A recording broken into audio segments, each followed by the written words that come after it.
Hi, everybody. This is Culture and Convictions. Thank you so very much for joining us. Yes, we are glad that you chose to push play. Welcome to the table. I'm Iron Petrie, and this is my wife, Star Petrie, and we are glad to get it going. Man, I'm telling you. It's been a long time. It's been a long time. In the making. It's been a really long time. We're glad to be back doing our podcast, and this time we've added another layer or element to the podcast, which is video. So now you not only get to hear us, but you get to see us and also get to see some of the content that we're going to be putting up and talking about. We plan to make this pretty interactive for everybody, and hopefully that you will find the subject matter enlightening, inspiring, educational, controversial. It's a lot of pressure. All of that.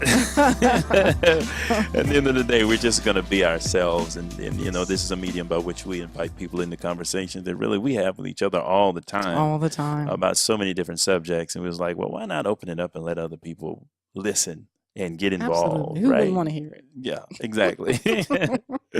Anyway. Oh, my goodness. Yeah, man. So as we started kind of thinking about the format and the flow of the podcast, you know, I told you people should really kind of get to know just how silly we are. I think sometimes people think that, you know, if people are always serious or talking about serious topics, that they have very little downtime. Like they're always serious. And that's like completely not who we are. Nothing could be further from the not truth. At all. Man. But I was checking out ESPN, and I have to talk about this because I'm just, you know, it's an embarrassment of riches out there in Golden State. And I was actually quite glad to see that Draymond and KD were not getting along. Oh my goodness! I was like, this is wonderful. This is what I want to see. You know, this is what happens when free agency runs amok. Because I'm so tired. No, I'm serious. I'm so tired of all this. Hey, man, come play with us. It's like the NBA has turned into a glorified pickup game. There you go. You know, it's like everybody's at the rec. There you go. You get paid millions to be at the rec. That's right. To run with your buddies, you know. And so I was actually glad. You know, I mean, it didn't come to fisticuffs or anything, but to just to watch their scowls, their look. And you know Draymond, he don't care. No, Draymond doesn't. So I'm sure he had plenty to say. But it was also interesting that they you know, they made him sit out like a game or something. Yeah, so. But from what I understand, he said something about him, about them being able to win without KD or and something to that effect. Yeah. And of course, it's true. An absolutely accurate statement, no doubt about it. Was it appropriate? I don't know, but you know, Draymond has never been, you know, historically. That's the thing about playing basketball. I knocked the thing out in front of my face. Is that you're in front of everybody. That's true. And the way Draymond plays, the way he kind of does his thing, you know, it's nothing new that Draymond Green says something or does something, because that's just kind of the style of play he has. He's very emotional cat. I think it would be the best thing for KD to move on, because truthfully, I think Golden State. I can see that. I think Golden State I can see that. Is just. They're fine without him. They've proven that they can be successful without him. So when people say that KD makes them unstoppable, I mean, I'm not. No. No, they were unstoppable when they kicked their butts. I mean, when they little kicked kid shooting from the 3-point line alongside that other little kid. he is undoubtedly the MVP, and he was getting ready to be on a tear. They were glad he got hurt. I'm so sure, because that brother had come like, I ate my Wheaties. You know what I mean? I'm feeling good. Man, he was doing it. So I really hated that. But it, you know, the drama, like I said, that comes with NBA free agency and all the spats and the little stuff. You know, it gets on my nerves. I mean, how many people remember Bird or Jordan or Magic or, you know what I mean? You didn't see that kind of just stupid stuff. But they weren't playing together. You know what exactly, I mean? And that's they what weren't trying to play together, and they weren't trying to be on the same team. It was all about, you know, we were trying to beat each other. Exactly. I mean, they were trying to knock each other off constantly. Exactly. But in a way, it was kind of destined to be a temporary thing anyway, though. No doubt. He just wanted to get a ring and feel better about himself. So congratulations. That was never gonna be long term. So at some point, you knew that marriage was coming to an end. Sad to say. But the thing is, he's probably gonna go to Los Angeles, right, and play with LeBron. Oh my gosh, I hope not. And if that happens, then all is better. That ain't basketball, man. I'm sorry. It is basketball today. That's not. It is basketball today. You know what I mean? It's just not cool at all. But these cats don't know what competition is. I mean, they just don't. mean, where is that fire that says, I want to beat the best person? I Mm-hmm. want to beat you. I don't want to Yeah. pass the ball to you. Yeah. Unless we're like, Olympics or Yeah. something like that, playing for the country. But if we're just talking about the league itself, no, I want to show everybody that I am the league. Mm-hmm. You Yeah. know what I mean? But see, that's the good thing about Golden State, not to just belabor the point, but they were a team assembled, right out of the draft. That's true. And Just that's the young thing talent. about them, just young, Yeah. talented, and extremely talented, record-setting, trend-setting players with Steph and with Clay and Draymond, and they got all the little pieces they needed, and they were able to win. But it was potential too, because they Yeah. didn't come out nobody thought Steph was going to come out No. and do that. They didn't give them any of that type yeah. of, big, press or whatever, but they did it. Yeah. So, that's the good thing about them. And so they're well-oiled machines. So it's kind of like, you can come and run with us, go play somewhere else and get beat by us. Anyway, I just can't imagine what that locker room was like, because Draymond is not, he comes across like somebody that he ain't done till he done. I mean, he's gonna keep talking. He's gonna keep talking until he is completely finished. Have you seen that meme of him talking to Kevin Durant at one point? He's up in his face talking to him. It's not like they're not into it. This meme is like him. Somebody put it up like it's when you go down to the altar and that minister is ministering to you, trying to speak into your life. It's hilarious. It probably it's hilarious. is like that. But that's Draymond. He's emotion. He's fire, It's and very true. it is what it is. Come on, y'all. But you knew that was coming to an end. But at least they make him giving us something to watch, because the NBA to me is just just whatever. Next. I don't even want to talk about it. So we're getting close to Thanksgiving. We're getting much closer to Christmas, which is my favorite time of the year. Absolutely. I mean, if I could take time off, I would take the whole month of December and just enjoy it and say, Jesus, this is your holiday. It has to be, because it is blessed. You would enjoy it, but it's his holiday. I enjoy it. It's all about Jesus. It's all but about I'm Jesus. so excited about being able to be at home. I'm telling you. There's some anointing on Christmas time. It really is. I like it too. I mean, it is. It's the holiday season we're entering into, not just, you got Thanksgiving, you got Christmas, then you got New Year's. And the kids, I mean, man, I looked at my son's schedule for school, and I'm like, man, easy street. This dude has got Thanksgiving a week. He's got Christmas and New Year's 2 weeks. Then he comes out of that into February. He's got winter break. Then he comes out of that into April, or I think it is. Yeah, he got spring break. Then he's break. got spring break, or March, or somewhere around in there. I mean, he's entering the real holiday season. Absolutely. You know what I'm saying? Man. The grind of school is over. When I was in school, what was that at? Yeah. What was that I know, they're living the good life. Living the good life. But it's all good. I want to make sure that we're not remiss in mentioning the fires in California, which have ravaged. Just, no doubt. I don't think anybody thought that kind of devastation was going to result. And there's a lot of people, obviously, that have lost everything. Yeah. So just, soliciting continued prayers. Absolutely. And certainly, can I just say, if you're going to give, make sure that you really vet the organizations that you're choosing to give to. Not to say that everybody out there is not doing the right thing, but it is to say that there are certainly probably better avenues to make sure that your resources go where you intend them to go. But we definitely want to make sure that we continue to hold that entire region and the whole state of California really in our prayers and in our thoughts, and really, really pray for them, because like you said, I mean, last I checked, the death toll was around 71.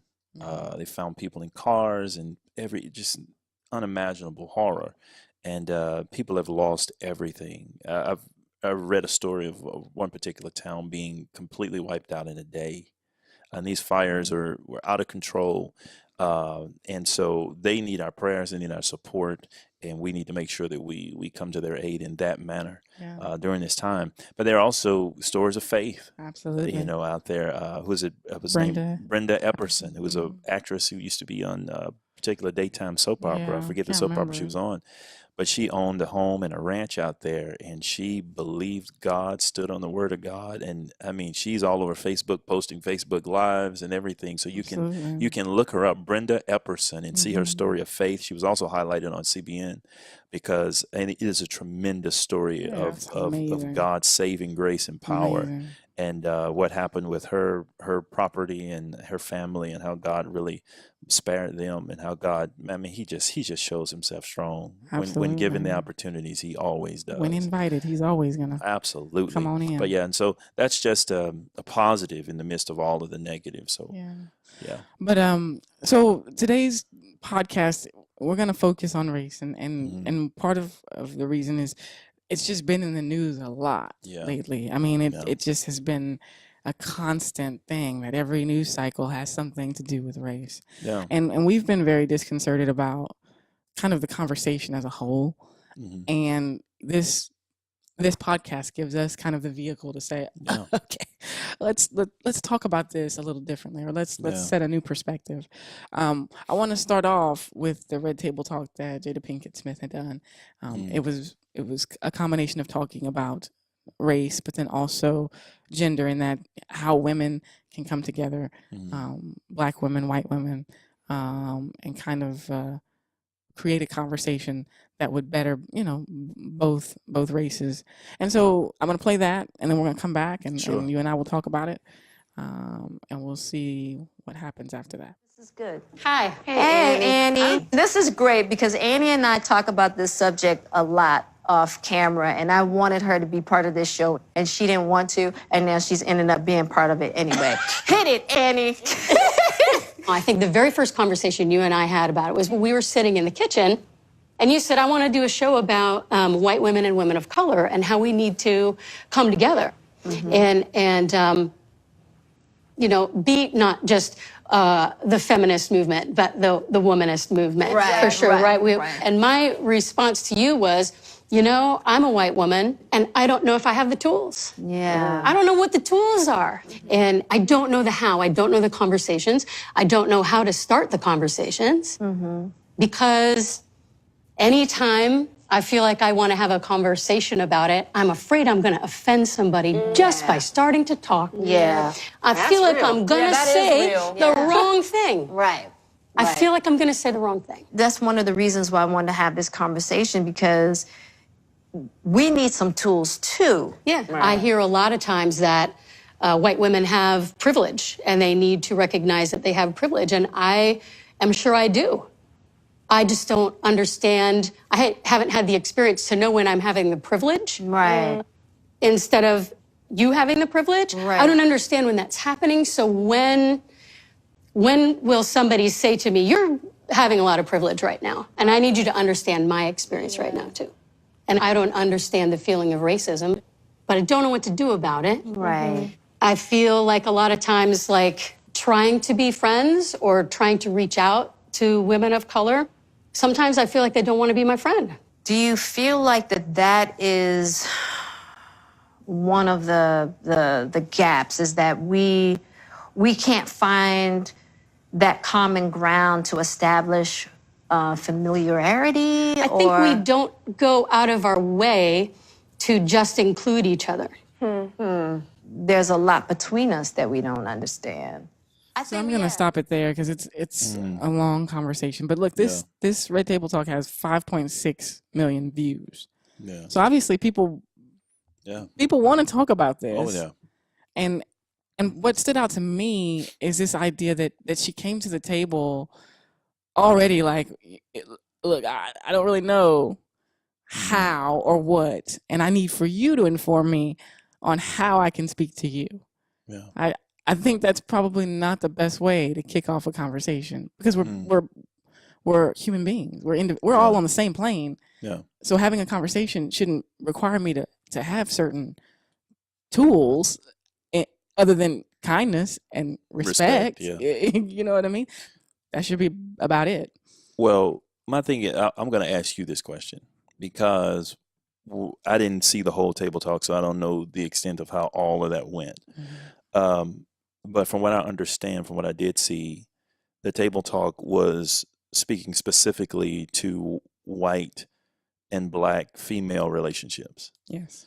So as a black woman, when it comes to relationships across the line of race, okay, and you're relating to not just white women, because one of the things I hate is us framing seemingly the circumference of race Relations, and race relations between two races Exactly. in a world of many races of people. Exactly. But when you're dealing with someone outside of your culture, outside of your color, do you find it difficult? And we'll say specifically white because of this particular conversation. Do you find it difficult to relate and find common ground and respect in that?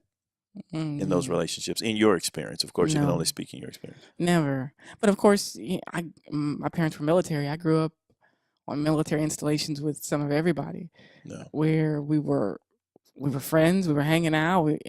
White, Asian, Hispanic. It didn't matter. We're all together. But even as an adult, that hadn't changed. I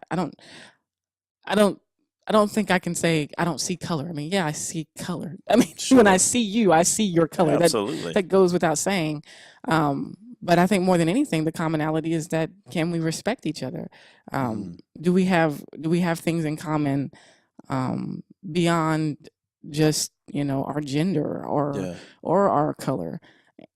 Yes. I mean, do you like going to Walmart? No, me neither. You know what I mean? Do you work out there? Hey, me too. It's, And see, and this is one of the things I hate about the way racial issues are discussed and packaged and contextualized a lot of times, is because the color of a person's skin is the least thing that contributes to your humanity. Absolutely. No It doubt is the about least. No It is doubt the about least. It is the least thing. It's like the paint of your home, the color of your home. What does that contribute other than the look of it to the actual content and the integrity of the home? And when we begin to learn, and we don't always seem to express this in this society, express the desire to reach out to people beyond the superficial. Right. We don't realize that there are other human beings out there who are just waiting to be connected to somebody else. Sure. Across different colors and races and all that.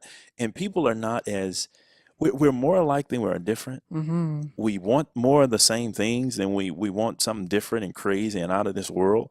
And if we would take the time to do more listening to each other, instead of constantly letting somebody else tell us how we ought to think. Or see people. In this world. I am so tired of wearing somebody else's glasses. You understand what I'm saying? I've got my own eyes. Right. I've got my own experience, and I'm living my own life. And that has to be respected, because for me, and then I'm just going to say this, and you can jump in here. Not all black or white people are the same. That's amazing. And stop right there. I know that's a deep thought. Can you say that right? again? Not all of us are the facetious. same. You know what I'm saying? It's almost like white people, black people. Right. And it's kind of like, it's very easy, and it's a very lazy way of going about living. No doubt. Because it's very easy to just broad stroke and be doubt. lazy in your thinking about the world around you, because you don't have to really get in and engage. Yeah. But if you would understand that everybody's an individual and we're human before we are our race, and if we would connect on that particular point, we will find that we have much more in common. Right. Because some of the same ills in the black community are in the white community, the same problems, the same issues, the same difficulties. And historically, we have a history that sometimes is taught in a manner in which to create division, more than it's taught in the manner of, or more than it's taught based on reality. Right. You know what I mean? And really what was going on. Yeah. And so it's unfortunate, because I don't like to see people sit there and have such a difficulty talking. And it's like, we got all these little things involved. What's privilege, and who's in privilege? Who's got privilege right now? I don't even know when I see privilege. You know It's like, what are we talking about? People, it's so much going on in the interaction that's there, and it's like, why? That clouds the real and it ain't coming human from interaction. Yeah, and it ain't coming from the two people. It's coming from outside. It's coming from outside voices ad nauseum. Yeah. Telling you on Facebook and Instagram and television and the news and the sitcoms and the movies and the printed page, telling you all the time how you should think. Right. Yeah. But anyway, let me stop because Well, I'll keep going. no, it's so true, and that's I what will. we talked about. That for a lot of us, that's just not our reality. We No. go to work with people that don't look like us, and 40 hours a week, we sit with those people, we laugh with Mhm. those people, we talk about their kids, they talk about your kid. You know what I mean? We exchange in just life, Yeah. and we talk about things that that aren't even painted. They're not even packaged with race as the leading No. thing. I mean, when I go to work and I talk to people, like I said, we're talking about their kids. We're talking about what you do this weekend. Oh, you rode horses. Oh, that's awesome. Mhm. We are humans that seek to find common ground, which Yeah. is you want to be happy. I want to be happy. Yeah. What are the things that interest you? I'll have things that interest me. Yeah. And let's start from there. And when we do that, then the conversation is easy, because what I'm going to do is I'm going to respect you, and I'm going to treat you the way that I want to be treated. And Yeah, that no doubt makes about it that much easier. No doubt about it. But my concern is that I feel like the conversation is always framed that white people have to overextend themselves to make a black person feel comfortable in a conversation or in an interaction. Mm. I don't think that's necessary. I think if you have an insecurity, then that's for you to deal with. Yeah. It's not for the other person to carry, because they can't decipher that in 5 minutes. Yeah. When I meet you initially, I don't know all of your insecurities, your issues. I don't have time to figure all that out. No, I do You not. know what I mean? I'm just, hello, how are you? If you take something out of context, out of hello and goodbye, that is a personal issue. Yeah. That is not on the other person. Yeah, but it's like I said, we've been told so much. And if that's one of the things that I feel like it takes a lot of courage to admit that much of what people perceive, conceive, and conceptualize about race relations, and racism is not organically theirs. That's very true.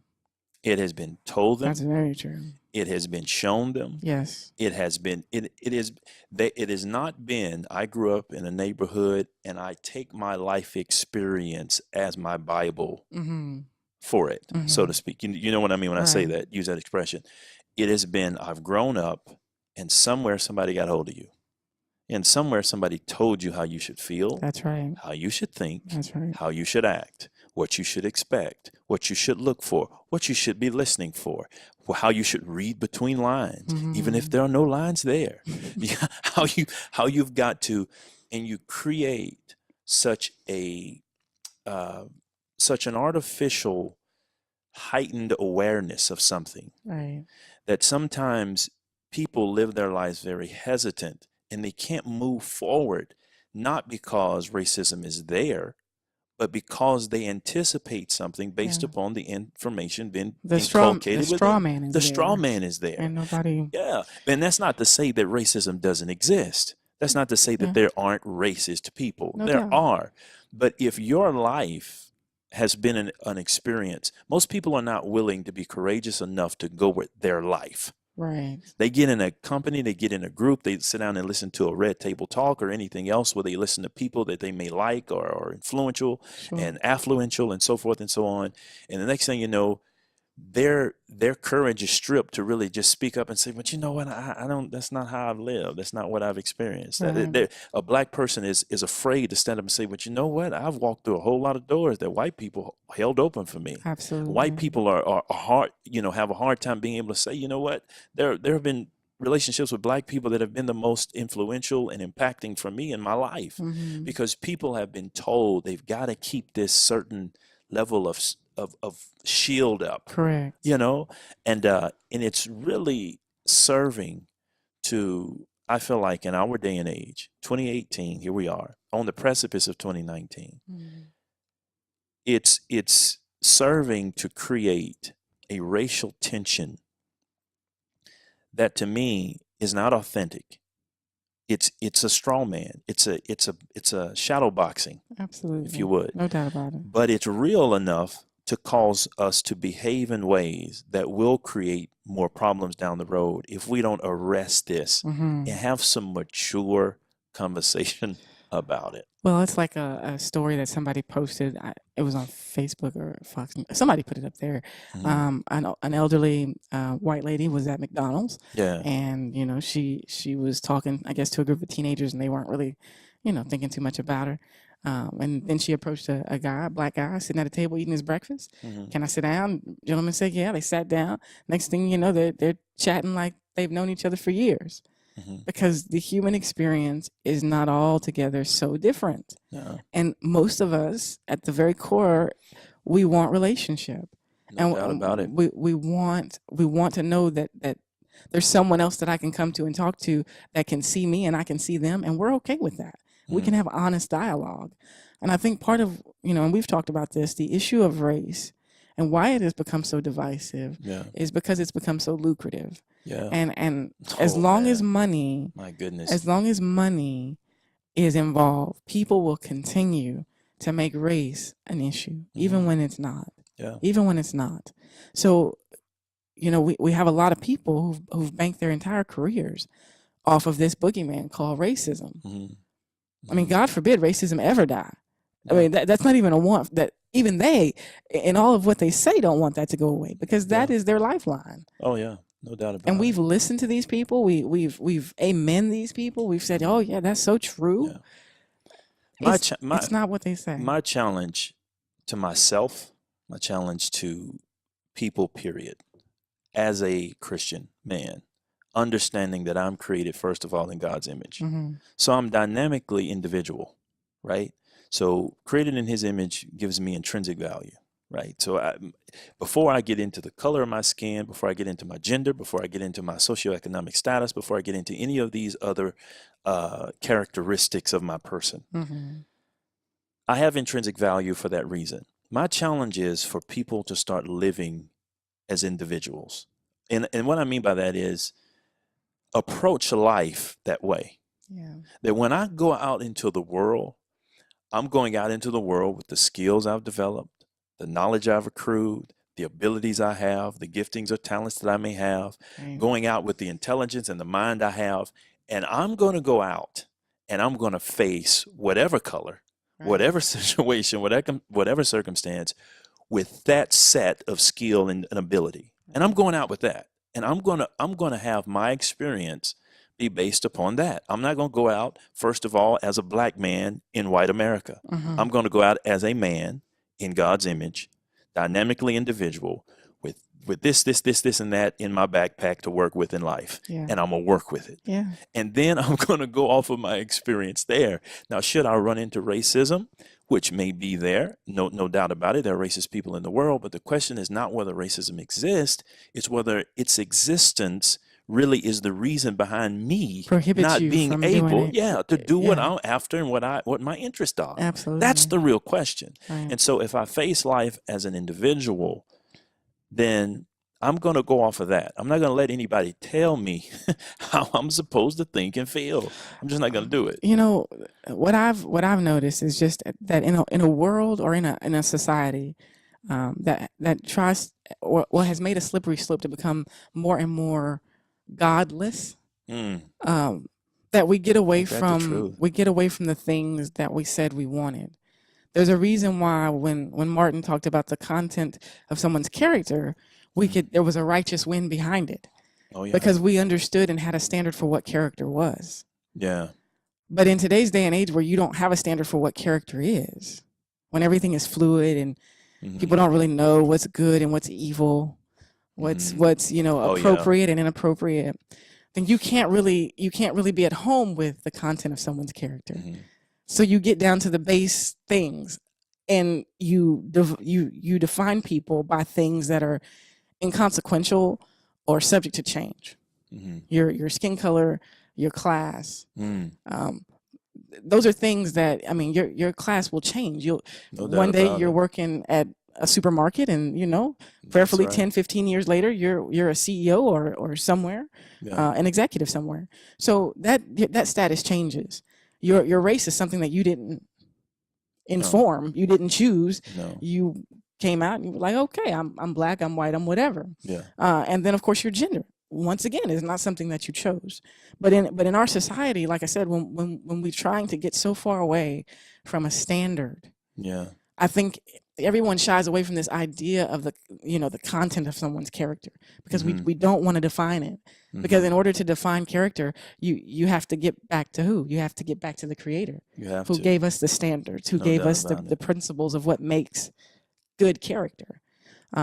So, for me, the race issue is no different than any other issue, in that it seeks to always to continue to separate and divide us. And that division is a distraction from what really is important, which is are we good people? And are we good humans? And and in order to be a good human, can I find that intrinsically in myself? Is that something that I can decide what is good? Or is there a lawgiver and a standard bearer who tells me this is good? This is the way, walk ye in it. That is so good. So in essence, and I kind of say it this way sometimes, and you've heard me say this before, one of the reasons we have such a struggle in our society over all of these issues, whether it's equality between races, genders, status, class, classism, class warfare, all these issues, and they seem to be never-ending wars, is because, if I hear you correctly, we're trying to straighten out all of the crooked lines without accepting God's definition for what a straight one is. Absolutely. And so if we're not going to accept his definition of what is right, what is true, what is just, what is equitable, yes, then for us to go about in society and mobilize ourselves to try to straighten all the crooked ways and make them right is going to be futile. Exactly. Right? Exactly. Because once again, who then gives us the definition for the straight line? Absolutely. What group shows us that? Who tells us that? Who gives us that? Who informs that? Yes. And this is why we keep like a dog chasing our tail on a lot of these subjects. Absolutely. Is because nobody wants to get back to the very basic foundation of answering the question of, can man really live without God? And that is the question. And that's the bottom line. Now, we get distracted on everything else, but at the end of the day, the root of the question is that right there. Because ultimately, God teaches us that his perfected love casts out fear. Yeah. So that when I'm talking to someone, I'm not fearful of how they see me or how I see myself. Yeah. That I can deal truthfully with the person sitting across from me. And that's hard to do when we're steeped in our insecurity, when we're steeped in our shame, when we're steeped in our sin. Then talking to anybody, I don't want a mirror. So I don't want to ever show you my true self. Yeah. Because to do that exposes me, and I don't want to be exposed. Which is why so many of our conversations are so surface. I mean, you hear from people and you're just like, man, that's my friend. And it's like, what did y'all talk about? Absolutely nothing. Yeah, so how are you friends true. with this person? We use language so, like I said, so superficial. And I think that's why we're all so frustrated. Yeah. Because we very seldom are at home with ourselves. Therefore, we can very seldom be at home with others. Yeah. And so, like I said, when we talk about these issues, I think it's always, and this is why the show is called Culture and Convictions, because at the end of the day, it always goes back to your Creator. Yeah. Who does he intend for us to be? And are we being those persons? And really, when we talk about racism, sexism, classism, all this stuff is just gobbledygook. You know what I mean? Well, I mean, it's our way of categorizing, it's our way of identifying it, and so forth and so on. But if you believe as we do, okay, and I guess this is an appeal to people who do believe. If you believe as we do that man was created, right, and you believe in the creation truth, right, then you believe in the brotherhood of all mankind, irregardless of how racism has been used over the years and how people have been racist and inhumane to one another. But even in that, when you look at the course of human history, it's not been black against white. It's not been white against black. It's been black against white. It's been Chinese and atrocities in Southeast Asia. It's been the Jews in Germany. It's been, it's been all over. It's been Europeans enslaved by Africans. It's been all, it's the history of the human race is misery and tyranny and poverty. Absolutely. Right? And so when we believe in the brotherhood of all mankind, then we believe that racism is not owned by any one race. Mm-hmm. Then we Or also any one political party. or any one political party. Yeah, you believe then though that its construct, its creation, is something used by powers that exist in this world to create division that causes us to really cannibalize one another. Absolutely. We just eat each other. Absolutely. Because at the end of the day, if you believe as we believe, we're all one family, right? And in this one family, the issue of race becomes a sin issue in the heart of human beings, irregardless of your skin color, irregardless of any of that. Right. It's an issue in the human heart. And so we have to fight to reframe this conversation, because right now the world doesn't know what to do with it because they won't start with the straight line. Exactly. You know? Exactly. So they're gonna keep fussing. I mean, you got verbal no matter how calisthenics. much. You got people saying, "Well, I don't know where to start, and I just want to say I'm sorry." For what? Yes. You can't apologize for being white, nor should I apologize for being black. We can apologize for being buttholes. We can apologize for. You can apologize for your own self. Absolutely. Doing something wrong. For doing something you wrong. can't even apologize for your foreparents. Exactly. Because you And don't know. You owe no one nothing. You owe no one nothing. Oh my God. Except for your Savior, except for your God, and you have to walk uprightly before Him. So that's why I said when I watched the Red Table Talk, I don't like it, because I think that so often Black people assume this lofty role of judger and jury when it comes to the crimes that we think have been perpetrated against the Black race. But like you said, I mean, there's Jewish people that aren't talking about the Holocaust. They're not finding every German on the street and harassing them about Nazi Germany. They are living their lives and they are moving on. If we go back, like somebody, and I got to say this, and then we can move on. But somebody was trying to actually make a case for reparations, and when I heard about it, it really jumped off at me, and it made me laugh. I'll be honest, it made me laugh, because my question is, who's going to do the repairing? Because everybody would be in line. Everybody would be in line for some form of reparations. And it's this type of thing that goes on, that people sit back. Once again, the real work of Satan has been to frame the whole discussion in black and white. Yeah. And people, and then start the story always in the middle, and not recognizing that the world and its history, I mean, gosh, if you go back and read some of the things that I've had the chance to read, the atrocities, the inhumanity of man to man over the course of human history. Absolutely. It's beyond being able to easily identify by race against race. It's just it's so much evil you can't even take it all in. Well, what I want to make sure, and I'm sure this issue of race will come up again in our podcast, because we continue to have instances in our news that kind of spark the conversation. But I do want to make sure that everybody understands, we're not saying that racism doesn't exist. No. Sin exists. So Yeah. by virtue of sin, all those Racism other exists, isms exist.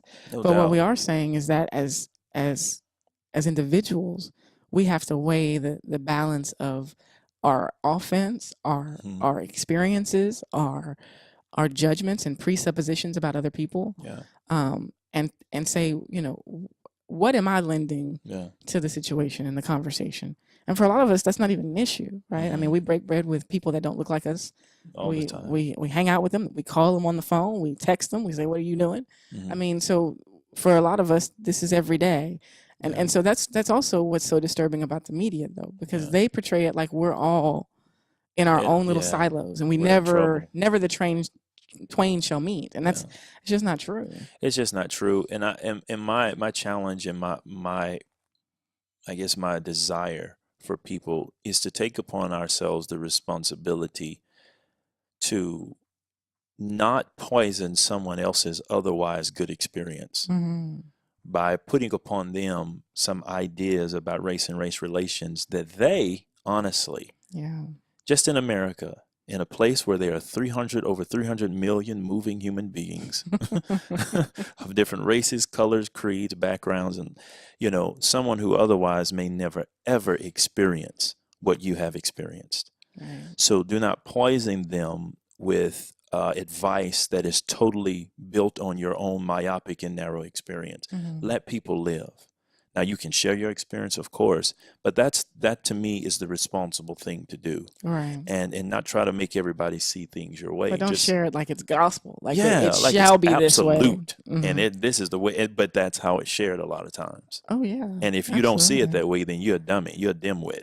Hey, I'm just, very true. hey, that's just the truth about it. I want to make sure though that people understand that we have to continue to pray for this country. If you're not a believer, then of course we're going to continue to pray for you, because in times of just a lot of crazy things going on in the world, Yes, a lot of chaos that of course the enemy loves to stir up.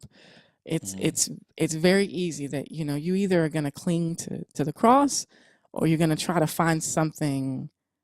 You're going to find an idol, a person, something to hold on to that makes your world complete. Yeah. So I want to encourage people to understand that Jesus, he is the way.